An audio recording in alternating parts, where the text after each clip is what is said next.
Nisikilize sasa, nisikilize.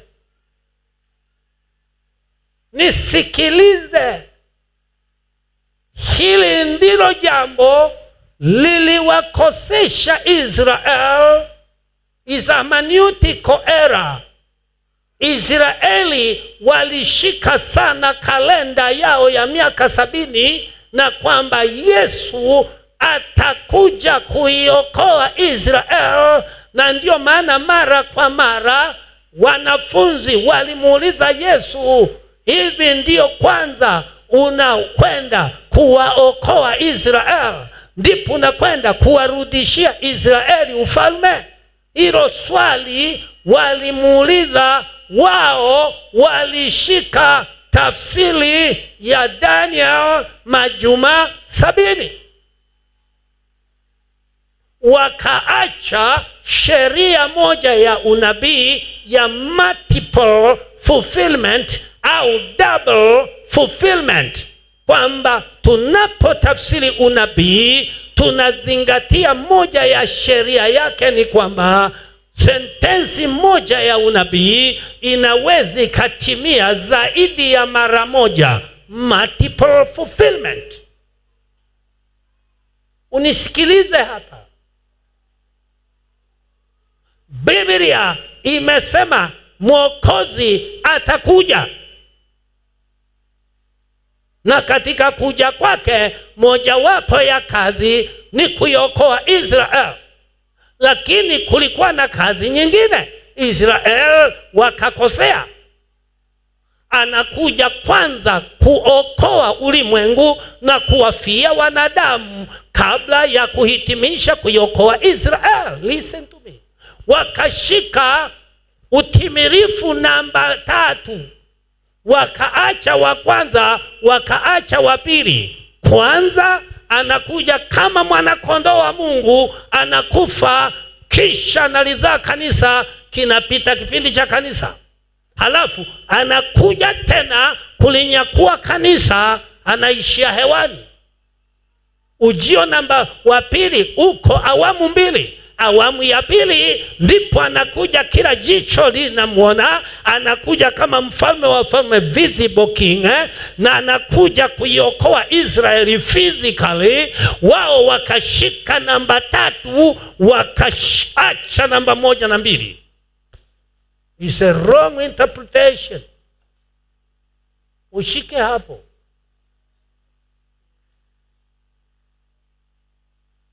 Na Yesu aliwaambia, mwapotea kwa sababu hamyajui maandiko wala uwezo wa Mungu.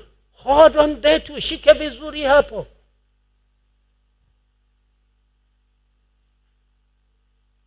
Yako maandiko mengi yanatimia zaidi ya mara moja.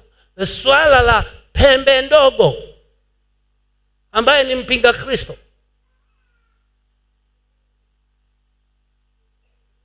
lilitimia kwanza mwaka wa 168 mpaka 165 kupitia Myunani Antiochus Epiphanes.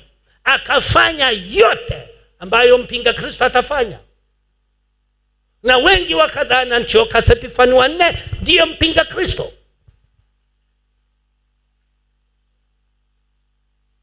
Lakini bado mpinga Kristo mwenyewe anakuja. Mtu kama Nero aliakti kama mpinga Kristo, Kaisari, lakini bado ni kivuli.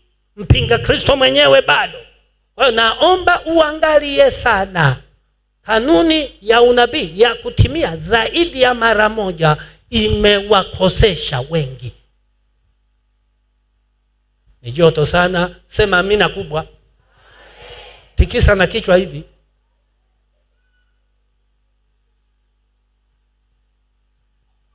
Umeona walipokosea Israeli? Wakashika namba ya mwisho, wakasahau juu ya Mwokozi. Ndio baada anapokuja wanasema sisi tunajua Masihi atakapokuja. Anapokuja Masihi hatutaambiana yuko huku. Anapokuja Masihi tunajua sisi, na atakavyotoka na atakavyokuwa tunajua. Wanajua kama inavyoelezwa katika Yeremia, katika Daniel. wanajua kama inavyoelezwa atakapokuja kuiokoa Israeli. Umeona walipokosea Israeli, wakashika namba ya mwisho, wakasahau juu ya Mwokozi. Ndio baada anapokuja wanasema sisi tunajua Masihi atakapokuja. Anapokuja Masihi hatutaambiana yuko huku. Anapokuja Masihi tunajua sisi, na atakavyotoka na atakavyokuwa tunajua. Wanajua kama inavyoelezwa katika Yeremia, katika Daniel. Wanajua kama inavyoelezwa atakapokuja kuiokoa Israeli wakati wa dhiki kuu. Lakini wakaovaruku kabisa, anakuja kama mwana kondoo wa Mungu aichukue dhambi ya ulimwengu. Akasema Masihi anakufaje? Nani anaweza kumua Masihi? Na ni kweli anapokuja kuhukumu Israeli hakuna anayeweza kumgusa, kwa sababu anamkamata mpinga Kristo, anamtia rock up miaka 1000, anamkamata na nabii wa uongo rock up jehana moja kwa moja, alafu anamkamata Lucifer mkononi, anatupa katika kifungo. Anapokuja awamu hii kuiokoa Israeli, hakuna mwanadamu ambaye anaweza kumkaribia wala kumgusa. Milima itakimbia, miamba itakimbia, bahari itakimbia, kila unachokiona kitakimbia, nyota zitaanguka, jua litazimika, mwezi utabadilika kuwa kama damu, vyote kumpisha yeye aliyeviumba. Wao wakawa na scenario hiyo. Kwa hiyo anapokuja anakula na ugali, anasema Masihi anapokuja halaji ugali Masihi. Anapopigwa na viboko na anauawa, anasema nani aweza kuua Masihi nyie? Huyu tunamjua tokako na mama yake na dada zake tunajua huyu. Lakini Masihi atakapokuja, that was a confusion, a hermeneutical confusion. Kosa la kutafsiri maandiko. Lakini ilibidi iwe hivyo.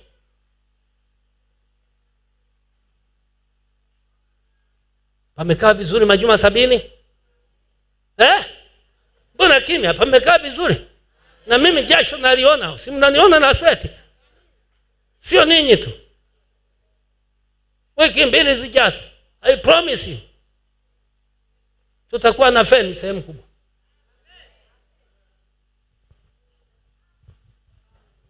Umepata picha ya majuma 70? Nani amepata picha? Umelielewa kosa la Israeli? Sasa tatizo ni nini? Ni kutafsiri Biblia nje ya muktadha, interpreting the Bible out of context. Kwa hiyo inatakiwa usome Biblia na uitafsiri kwa kuzingatia muktadha. Hawa wote wanaotumia chumvi, maji na nini, hivyo vitu haviko kwenye Biblia? Havipo. Elisha hajatumia chumvi, hajatumia fimbo. Yesu hajatumia matope. Unakosa gani la kutumia? Unakosa gani la kutumia wakati imeandikwa? Unakosa gani?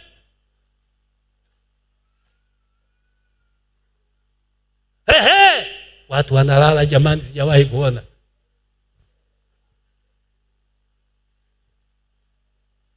Kosa ni moja.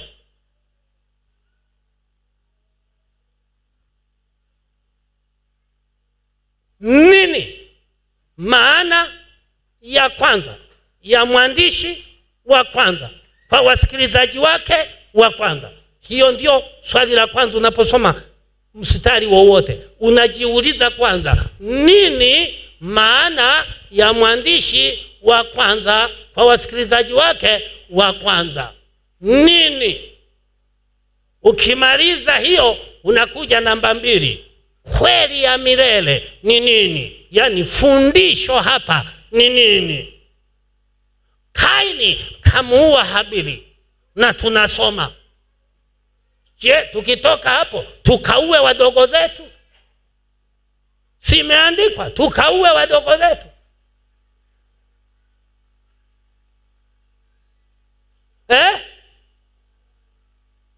Habili akajenga ka madhabahu ka mawe.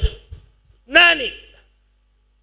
Ibrahimu wa dhiki kuu.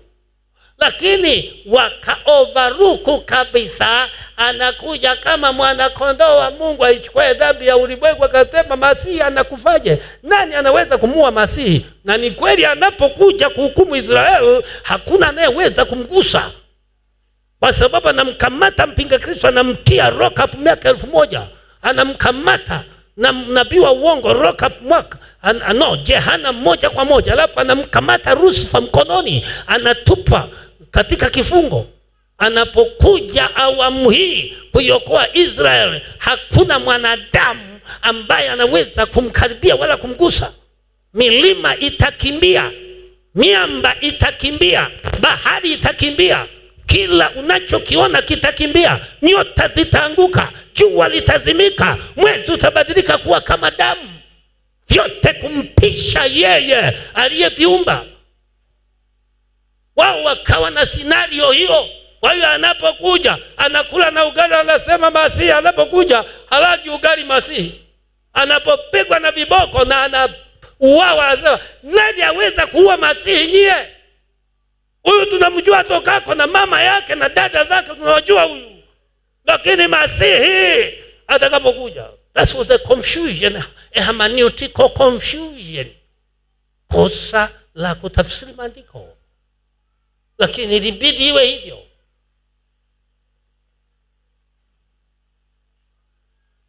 Pamekaa vizuri majuma 70? Mbona kimya? Pamekaa vizuri. Na mimi jasho naliona, si mnaniona na sweti? Sio ninyi tu. Wiki 2 zijazo, I promise you, tutakuwa na feni sehemu kubwa.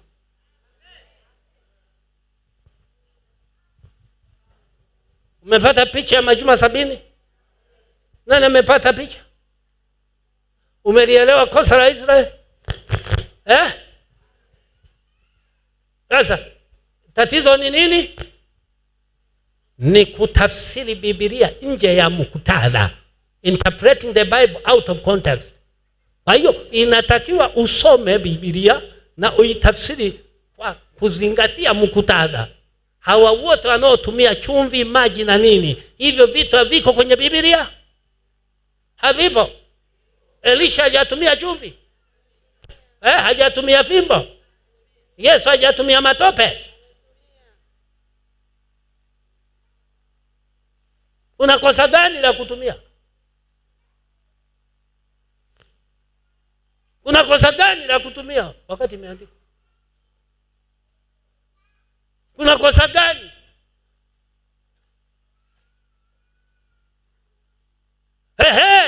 Watu wanalala jamani, sijawahi kuona.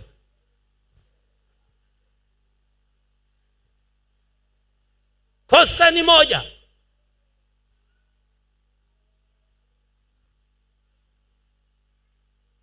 Nini maana ya kwanza ya mwandishi wa kwanza kwa wasikilizaji wake wa kwanza? Hiyo ndio swali la kwanza. Unaposoma mstari wowote unajiuliza kwanza, nini maana ya mwandishi wa kwanza kwa wasikilizaji wake wa kwanza? Nini? Ukimaliza hiyo unakuja namba 2.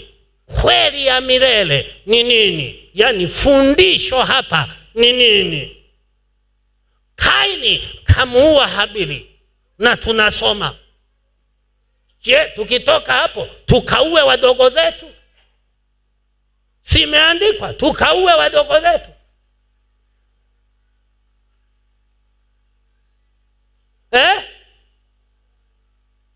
Habili akajenga ka madhabahu ka mawe. Nani? Ibrahimu anajenga ka madhabahu ka mawe, anatoa na dhabihu, anachinja na ng'ombe, anachinja na mbuzi. Je, sisi tumesoma pale twende tukachinje ng'ombe na mbuzi? Imeandikwa.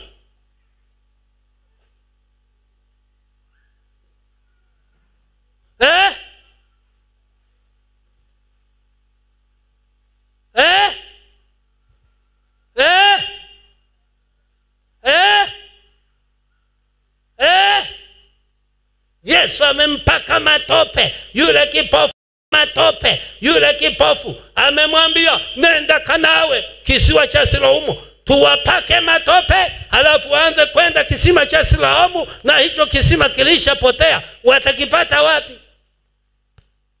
Mahali walipo iko Dome of the Rock imejengwa. Mshike hapa nini maana ya mwandishi wa kwanza kwa wasikilizaji wake wa kwanza. Namba 2, fundisho ni nini? Je, kuna fundisho hapa au ni tukio lilimalizika? Je, kuna agizo la milele?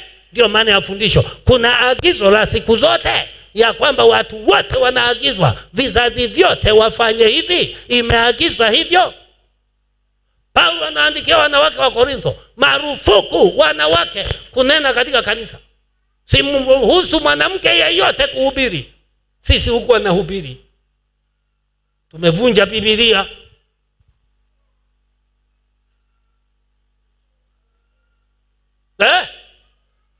Tumevunja Biblia. Mbona wanahubiri? Na imeandikwa.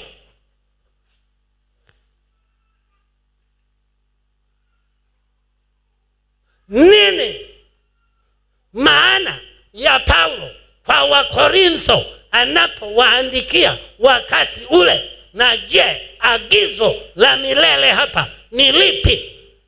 Na 3, application. Kwetu inasema nini? Kwetu inasema nini? Kwetu inasema nini? Application. Kwetu inasema nini? Kwetu inasema nini? Torati walichinja wanyama, Torati walichinja mbuzi, Torati walichinja ng'ombe. Dhabihu wasamehewe dhambi zao. Nini fundisho la milele pale? Mungu ameagiza tuchinje ng'ombe wakati wote? Hapana. Fundisho la milele pale ni kwamba hao ng'ombe na hao mbuzi ni kivuli cha mwana kondoo halisi atakayekuja. Application. Sisi hatuendi na kondoo, tunaenda na Yesu, mwana kondoo halisi.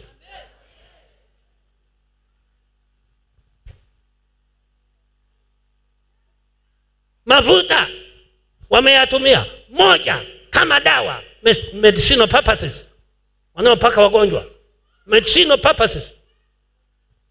Pili, kwa ajili ya kuweka wakfu vitu, anointing viti na nini, dedication, consecration. Na 3, kama mfano wa roho, kivuli cha roho.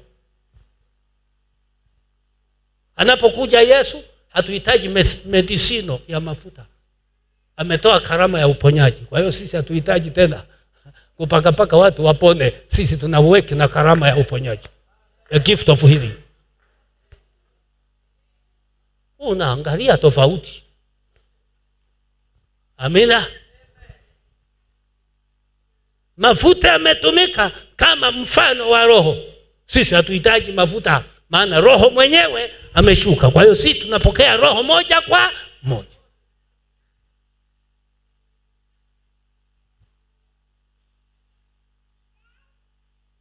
Sauli ameenda kwa mchawi wa Endori, akamkuta mchawi huyu mwanamke, akamwambia nipandishie Samueli, wakati Samueli kafa.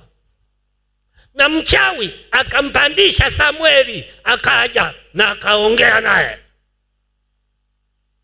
Imeruhusiwa twende kwa ganga wa kienyeji? Maana Mungu katumia mganga wa kienyeji hapa kutimiza kazi yake. Twende kwa waganga?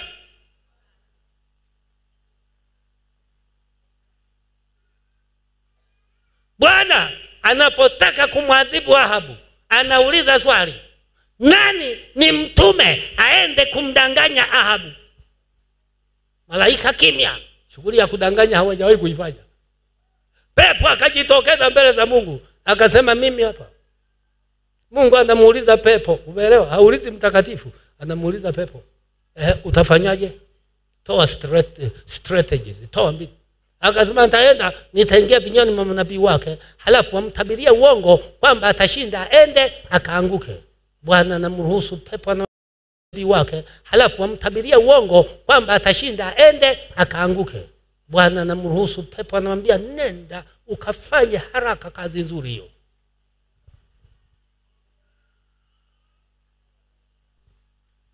Tupige ramli. Na kama mtu kamejificha hapa.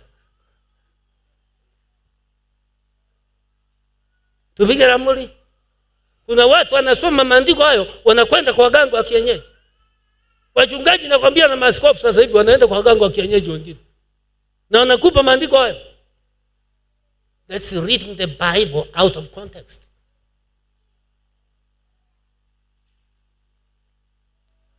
Maana yake nini sasa?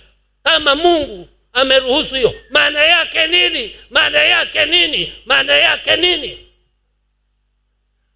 Umeona kitu kingine? Maana yake nini? Maana yake nini sasa? Maana yake nini? Maana yake nini? Maana yake nini? Maana yake nini? Tunapata mambo mawili. What is the lesson? Kweli ya milele hapa ni nini? Kweli ya milele sio twende kwa waganga. Kweli ya milele ni moja. Mungu hafanyi kitu kwa kuwa ni sahihi, ila chochote anachofanya ni sahihi. Ila wewe fanya kitu ambacho ni sahihi. Yeye hafanyi kwa kuwa ni sahihi. He doesn't do things because they are right, but whatever he does is right. The Bible is a standard for you. God is a standard of himself. Biblia ni kiwango kwako. Yeye ni kiwango cha mwenyewe. Sijui watoto huku ndani wananielewa leo. Aka theolojia kakubwa kidogo. Halafu joto watu shingo zimepinda. Asante babu. Kule wangapi wanaelewa kwa wanaume? La pili, what is the lesson? La pili hapa tunajifunza God is sovereign. Mungu yuko juu ya yote. Wote wako chini yake. Mungu hazuii kumtumia shetani. Amemtumia kwa Ayubu, nenda. Ana wasiwasi. Anaweza kumtumia hata kwako. Ili kuchekesha imani yako, anaporuhusu jaribu. Sana mruhusu shetani aje ajaribu kutikisa. Yeye vyote ni vyake. He is sovereign. Kwa hiyo huwezi kubeba vitu ambavyo viko kwenye sovereignty ya Mungu, maana vitu vilivyoko kwenye sovereignty ya Mungu anayeruhusiwa kuvitumia ni Mungu peke yake. Sio wewe.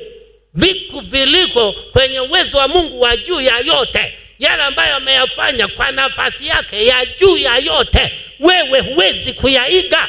Unayaacha, unabaki na somo moja. Bwana yuko juu ya yote. Application kwako. Kama Bwana yuko juu ya yote, hata la kwangu linawezekana. Kama Bwana yuko juu ya yote, hata ugonjwa wangu inawezekana. Kama Bwana yuko juu ya yote, hata la ndoa yako linawezekana. Kama Bwana yuko juu ya yote, hata la watoto wako linawezekana. Kama Bwana yuko juu ya yote, hata la uchumi wako linawezekana. Kama Bwana yuko juu ya yote, hata la familia yako linawezekana. That is the correct interpretation of the Bible, you people. Ndio tafsiri sahihi, ndio tunavyokwenda. Hata mijamii inachukua mara fimbo, mara maudongo, mara machumvi. Halafu kuna God's intervention. Namba 3. Nimesema Mungu hafanyi kitu kwa kuwa ni sahihi, la chochote anafanya ndio sahihi. Ya pili, sovereignty of God. Yuko juu ya yote. Ya tatu, God's intervention. Maingilio ya Mungu. Anaweza kuingilia yeye akafanya chochote. Huwezi kukibeba kikawa fundisho kwako halafu kakitende. When is God's intervening, wewe huwezi kufanya kutumia njia ambayo Mungu ameitumia kwa kuingilia matukio.